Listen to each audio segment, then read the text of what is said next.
समझ जाइए कि जीवन उज्जवल प्रकट हो जाएगा। बढ़ा दे तो भगवान का हाँ ठीक कहती हो, चलिए। तो ये दोनों जो है चल पड़े। चलते चलते ये लोग पिछुआ गए। राजा दान गंज छोड़ दिए। और उसके बाद ये लोग याचना करते हैं। राजा कर रहे नहीं, दान गद्दी अब हमने छोड़ दिया हूँ, अब हम दान कुछ नहीं देंगे। तो भंगिनिया कही चलो चलो चलो, कोई पूछेगा तो हम लोग कह देंगे कि राजा दान हमको नहीं करेंगे। इस ज्ञान जो शब्द जो है राजवा सुन रहा। राजवा सोचा कि वो और जिंदगी भर के दान किया हुआ हमारा पैसा संपत्ति आज व्यर्थ कर दी। तो इसलिए फिर राजवा का आदे आप सुन आए। एक 8 धात का कठौता था और उसी में उठा उठा करके दान दिया करते।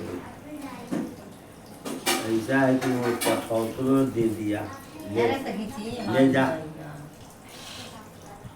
अब रही सवाल 8 धात के कठौता के। इन लोगों के कुछ मौत उसके विशेषता इन लोगों को नहीं लग रहा था। तो मर्दा का ही क्या करेगी लेके, तो कितना बीघा हुआ है वो भी कहीं जानते हो। हम लोग जब बिस्टा बिकते हैं तो चूता है दे। अब इतना दिन के लिए तो छुट्टी हो जाएगा, बिस्टा छुएगा नहीं हम लोगों के सर के ऊपर। अरे ले चलो इसी में बिस्टा बिका जाएगा। अब दोनों यही बातचीत करते लेके चल गया और वास्तव में बिस्टा बिकना ही चालू कर दिया। करते करते करते करते इन लोगों को कभी परेशानी नहीं छूटी। वो परेशानी मिटाने के लिए फिर ये लोग दोनों प्राणी आपस में राय मसौदा करते हैं कि फिर आज राजा के घर में चला जाए, कहीं राजा कुछ और दे देंगे धन दौलत तो कुछ तो साथ देगा। अभी जो है जाके पहुंच जाते हैं सबसे पहले ही। राजा जब दान गद्दी पर बैठता है तो देखता है कि रे तो वो दोनों आया हुआ है। राजा मन में विचार करता है कि ऐसा हम इन लोगों के संपत्ति दिया, आगे इनके कई पीढ़ी खाएगा कोई उड़ाने वाला नहीं है। लेकिन ये लोग फिर क्यों आए ही। सोचा कि उससे इन लोगों के परिचय नहीं हुआ है। तो सोच रहा था राजवा तब तक पहले के लोग गए हुए थे, इन लोगों के पहले ही बारी आई।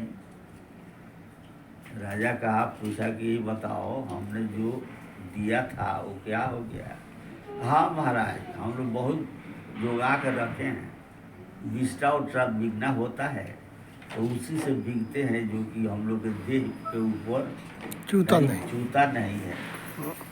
तो बहुत फायदा करता है, बहुत साथ देता है। राजा कहा ठीक है, यहाँ ले आए हो।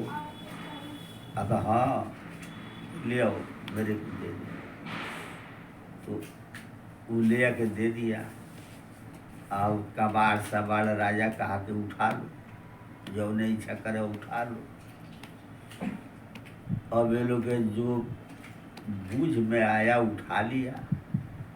कोई सियार के उठा लिया, कोई खैकर उठा लिया।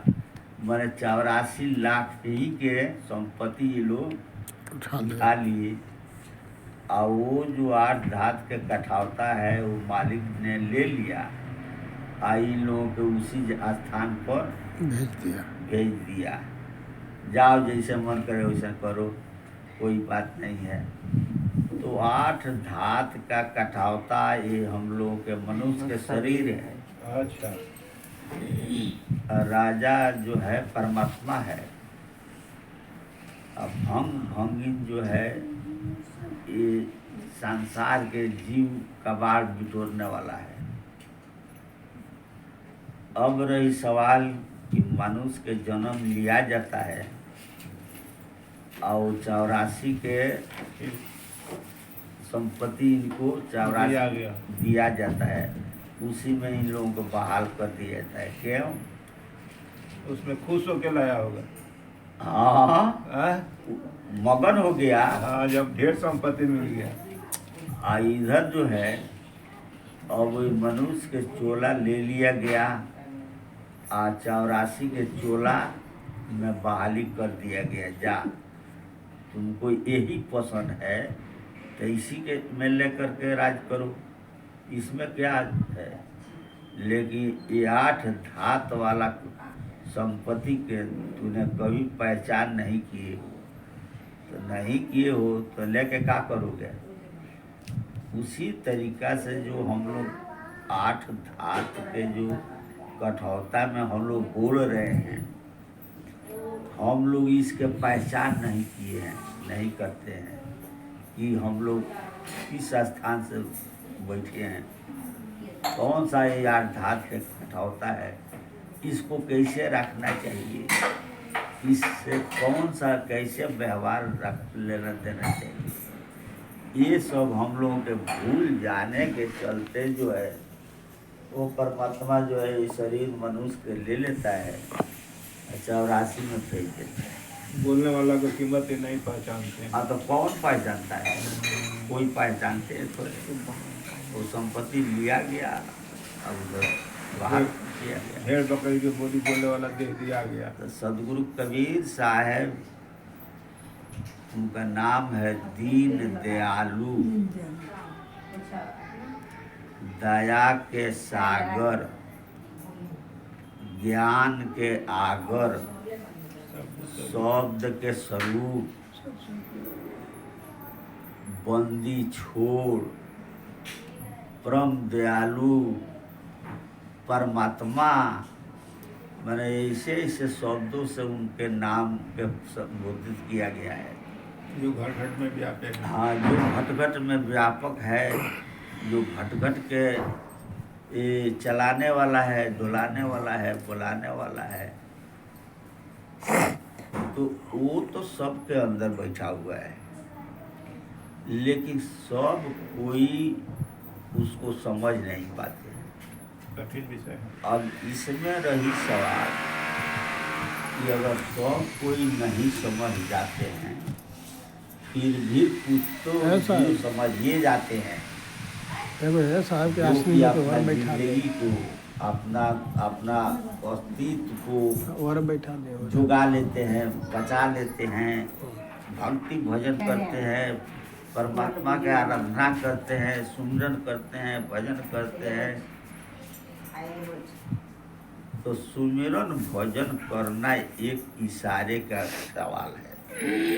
सतगुरु एक जो युक्ति बताते हैं उसको समझने वाला सवाल होता है।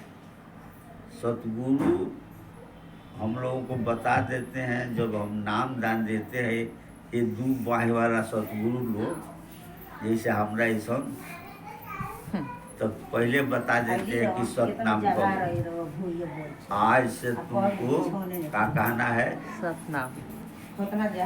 ये नहीं कहते हैं सदगुरु कि जा तू राम राम कहो, और जा तू जय दुर्गा जी जय दुर्गा कहो, जाओ तू कृष्ण कृष्ण कहो, जाओ अमुक अमुक नाम के जाप करो। ऐसे सदगुरु उस दिन नहीं बताते हैं।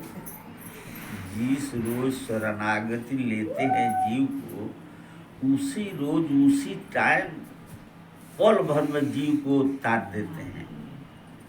सारे बौंडल को छोड़ा के वो सत नाम को देते, नाम सुना देते हैं, उपदेश दे देते हैं कि आज से सत नाम कहना है। अब सत नाम तो हम लोग ले लिया, गुरु महाराज तो दे दिए, लेकिन फिर भी हम लोग सत्य के विषय में कुछ ज्ञान नहीं होता है, समझ नहीं हम लोग पाते हैं। तो सदगुरु बारंबार आते जाते रहते हैं। सदगुरु हर क्षण सदगुरु विराजमान रहते हैं, सतयुग रहता है, द्वापर एक कलयुग चल रहा है। सदगुरु से कभी खाली नहीं है। नहीं है, तो फिर सदगुरु से खाली नहीं है, तो फिर आजकल भी सदगुरु होंगे, कोई होगा। तो फिर आज भी वो सत्य नाम को परिभाषा समझाते हैं। क्या समझाते हैं? परिभाषा है। अरे भाई सुनो, सत्य नाम हम लोग कहते हैं, तो सत्य नाम के क्या परिभाषा है? तो ऐसे नहीं कह करके दोहा चौपाई से इशारा दे करके हम लोग को उस ज्ञान को समझा ही नहीं देते हैं। तो एक चौपाई कहे, नाम लिए से सब लिए, हट शास्त्रन के भेद, नाम बिना नरके गया, पर चारों भेद। नाम वो जो सत्य है, वो सर्वोपरि परमात्मा उनका नाम है। सर्वोपरि परमात्मा नाम किसका है? वो सत्य से जो जुड़ा हुआ है उसका नाम है सत्य। तो उसको हम कहते हैं सतगुरु। जो प्राणी सत्य से जुड़ा हुआ है, सत्य के आराधना करता है, सत्य के खोज करता है। हम सतनाम कहते हैं, फिर भी हम सत्य के खोज नहीं करेंगे तो क्या फायदा होगा? कोई फायदा नहीं। तो खोज नहीं कर पाता है, जीव लाचार है, मतिहीन है, इसका मति बिखरा हुआ है। तो बारंबार सदगुरु निश्चित करते हैं, अरे भाई सुनो, सत्य कहो, सतनाम कहो, 33 कोटि देवता कहो,